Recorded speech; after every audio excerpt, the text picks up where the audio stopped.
des cieux, enlève mon iniquité. Regarde-moi du haut des cieux. Shalom, peuple de Dieu, Dieu vous bénisse. J'espère que vous allez bien. Vous êtes à votre espace d'édification et d'éclairage, là où nous dissipons l'ignorance et les ténèbres.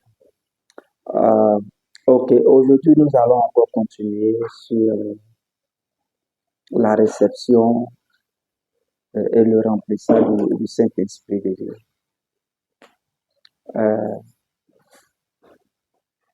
Ce qu'il faut retenir de tout ce que nous avons dit, c'est que dans un premier temps, quand un chrétien, c'est-à-dire qu'à partir du moment où on dit chrétien, ça veut dire que la personne a été baptisée du Saint-Esprit. Donc, à partir du moment où quelqu'un est chrétien, c'est qu'il a reçu le Saint-Esprit. Et quand il reçoit le Saint-Esprit, et qu'on vient lui imposer encore les mains, ce n'est pas pour recevoir le Saint-Esprit. Le chrétien ne fait pas de superposition du Saint-Esprit. Le Saint-Esprit, on le reçoit une seule fois, pour toutes, pour l'éternité. Parce qu'il vient, Jésus dit, il vient pour demeurer dans le croyant éternellement. Jean 14 le dit. Donc le chrétien ne fait pas de superposition du Saint-Esprit. Donc, où on impose, où le chrétien reçoit le Saint-Esprit entre griffes et on vient lui imposer encore les mains pour qu'il reçoive encore le Saint-Esprit, ça n'a rien à voir avec Dieu. Ça n'a rien à voir avec Dieu. Ça, c'est autre chose. C'est d'autres esprits qu'on communique à cette personne. Et elle n'est pas née de nouveau. Ça, retenons ça. Voilà. Puisque quelqu'un dit qu'il a été chrétien, qu'il a bâti un ministère et par la suite, il lui a imposé les mains pour qu'il reçoive le Saint-Esprit. Et quand il a reçu le Saint-Esprit, sa source du Saint-Esprit là émane de la personne qui lui a imposé les mains, je vais dire, la seconde fois. C'est comme quand il avait reçu Jésus-Christ, il n'avait pas reçu le Saint-Esprit. Et ce qu'il faisait comme ministère, ou bien comme activité spirituelle, en ce qui concerne l'œuvre de Dieu, il n'était pas conduit par l'Esprit de Dieu. Bien-aimés, soyons cohérents dans les Écritures. Soyons cohérents. Le Saint-Esprit, on le reçoit une seule fois. Il n'y a jamais eu un disciple qui a reçu le Saint-Esprit, à qui on a prêché l'évangile, qui a reçu le Saint-Esprit, et les apôtres sont allés lui imposer les mains pour qu'il reçoive encore le Saint-Esprit. On peut lui imposer les mains pour peut-être une activité, pour qu'il commence peut-être un ministère ou bien l'évangélisation quelque part, ou bien ce pourquoi on l'a appelé, comme le cas de Acte 6, verset 6, Acte 6, là où ils ont appelé les responsables comme diacres, et puis par la suite, quand ils ont choisi ces personnes qui étaient d'abord remplies du Saint-Esprit, qui étaient sages et qui avaient un bon témoignage, quand ils leur imposaient les mains, dans Acte 6, quand ils ont prié pour eux, qu'ils leur imposaient les mains, ce n'était pas pour recevoir le Saint-Esprit. Alléluia. Et ça, il faudrait qu'on le sache. On le sache. C'est important. Le chrétien ne fait pas de superposition de l'Esprit Saint.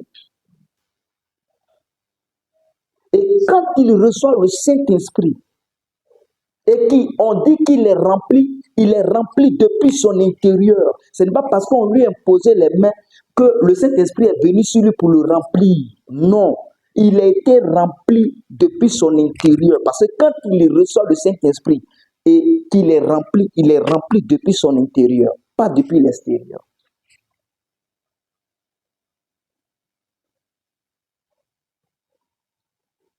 Maintenant, quand est-ce que l'Esprit de Dieu a commencé à être communiqué, c'est que d'un homme à un autre homme. C'est Dieu lui-même qui a demandé à Moïse de choisir 70 personnes qui allaient l'aider dans la tâche. Et il allait envoyer ces 70 personnes au devant de lui pour que Dieu puisse prendre de l'esprit qui est sur Moïse et le communiquer et déposer sur ces 70 personnes.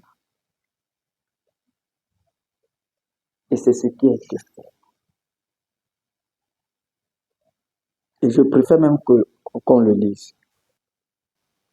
Donc, Nombre 11, à partir du verset 25. Il dit, l'Éternel descendit dans la nuit et parla à Moïse. Il prit de l'esprit qui était sur lui et le mit sur les 70 anciens. Qui a mis cet esprit-là? L'esprit qui était sur Moïse, sur les autres, c'est Dieu. Ce n'est pas Moïse.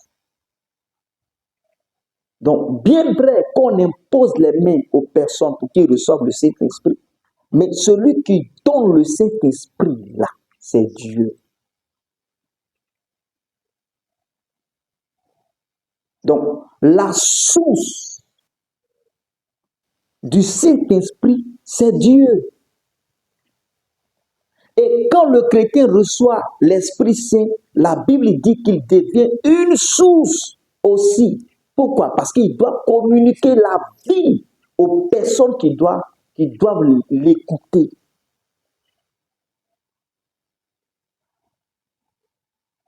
Quand on prend Jean 4, Jean 7, donc on le transmet d'un homme à un homme, mais celui qui le met dans des hommes là, c'est Dieu. Bien vrai qu'on doit du respect à nos pères spirituels, on doit du respect à ceux qui nous ont annoncé l'évangile, à nos dévanciers, c'est vrai. Mais la source là, c'est Dieu lui-même. Alléluia. Donc, dans Acte 2, du verset 1 au verset 4, le Saint-Esprit descend sans imposition des mains. Ils ont été surpris, puisqu'on dit tout à coup. Le Saint-Esprit est descendu sur les apôtres, sur les disciples qui étaient là, dans Acte 2 du verset 1 au verset 4. De ce pas-là, l'Esprit de Dieu était maintenant dans les hommes qui devaient aller à leur tour transmettre l'Esprit de Dieu à ceux qui allaient croire à l'Évangile. Donc, après Acte 2, Acte 4, la Bible dit qu'ils furent remplis du Saint-Esprit. C'est-à-dire que ceux qui avaient reçu le Saint-Esprit ont encore été remplis du Saint-Esprit. Mais comme je l'ai dit, c'est depuis leur intérieur. Parce que le Saint-Esprit, il nous envahit depuis notre intérieur jusqu'à l'extérieur. Et on tombe dans Acte 8. Acte 8. Les gens de la Samarie reçoivent accueillent et reçoivent l'évangile. Et par la suite, quand Philippe est parti, les apôtres ayant appris que la Samarie avait reçu l'évangile, ils ont dépêché les apôtres, Pierre et Jean, pour aller donner le Saint-Esprit à ceux qui avaient déjà entendu l'évangile. Et quand ils sont partis, la Bible dit qu'ils leur ont imposé les mains pour qu'ils reçoivent l'Esprit Saint. Vous voyez? Ensuite, Acte 9, l'apôtre Paul reçoit le Saint-Esprit par l'imposition des mains d'Ananias. Acte 10, le centenier reçoit et sa famille, tous ceux qui étaient dans sa maison, ont reçu le Saint-Esprit lorsque Pierre est en train de prêcher, est en train de partager l'évangile. Ça, ce n'est pas par imposition de main. Acte 19. L'apôtre Paul croit des disciples de Jean-Baptiste. Il leur demande, est-ce que vous avez reçu le Saint-Esprit quand vous avez cru? Ils disent non, ils n'en ont même pas encore entendu parler. Il leur impose les mains pour qu'ils reçoivent le Saint-Esprit. Mais la source là, c'est Dieu. Donc tout croyant est une source. Et comme Jésus l'a dit, il dit, l'eau que je vous donnerai parlant du Saint-Esprit deviendra en vous des sources d'eau vive.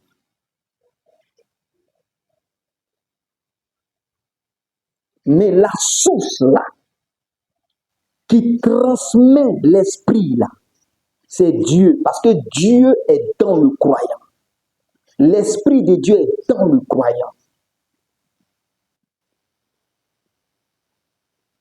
Donc ce n'est pas un homme qui se lève comme ça un matin et qui va imposer les mains aux gens.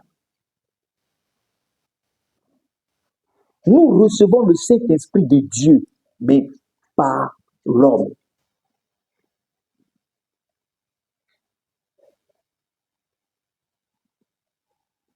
Et je vais terminer avec... Je vais reprendre Nombre 11 du verset 25 au verset 26 et puis je vais prendre 2 Corinthiens 1. Donc je relis. Il dit, l'Éternel descendit dans la nuit et parla à Moïse. Il prit de l'esprit qui était sur lui et le mit sur les 70 anciens. Et dès que l'esprit reposa sur lui, ils prophétisèrent. Et lorsque l'esprit reposa sur eux, c'est que parce qu'il y avait 68, les 2 autres étaient à l'extérieur. Lorsque l'esprit reposa sur eux, ils prophétisaient, mais ils ne continuaient pas. Au verset 26, il dit, il y eut deux hommes, l'un appelé Eldad et l'autre Médad, qui étaient restés dans le camp et sur lesquels l'esprit reposa. Donc l'esprit aussi est tombé sur eux puisqu'ils étaient sur la liste. L'esprit reposa, car ils étaient parmi les inscrits, quoiqu'ils ne fussent point allés à la tente, et ils prophétisaient dans le camp. Qui mettait l'esprit? C'était Dieu. Ce n'était pas Moïse.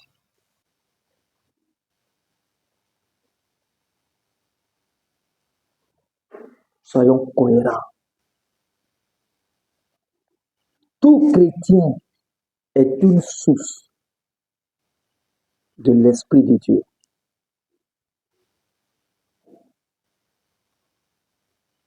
Mais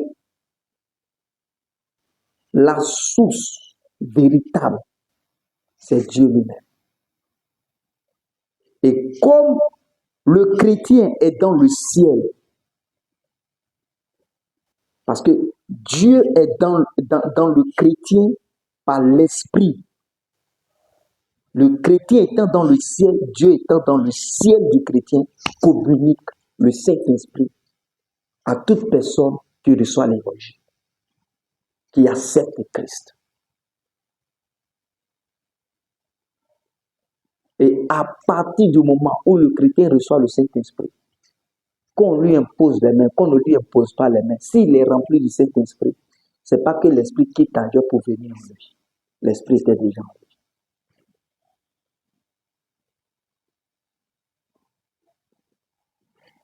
Quittons dans des raisonnements, soyons cohérents avec l'Écriture. Avec tout ce qui se passe là, où chacun cherche, chaque chrétien cherche des gens qui vont lui imposer les mains pour aller de l'avant. Les apôtres ne l'ont pas fait, les disciples qui ont reçu le Saint-Esprit ne l'ont jamais fait. Ça, c'est une mode. Une mode, c'est un raisonnement humain.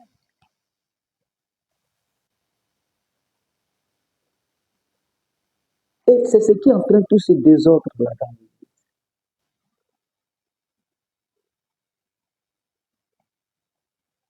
Nous retenons, le chrétien ne fait pas de superposition du Saint-Esprit. Que Dieu nous bénisse.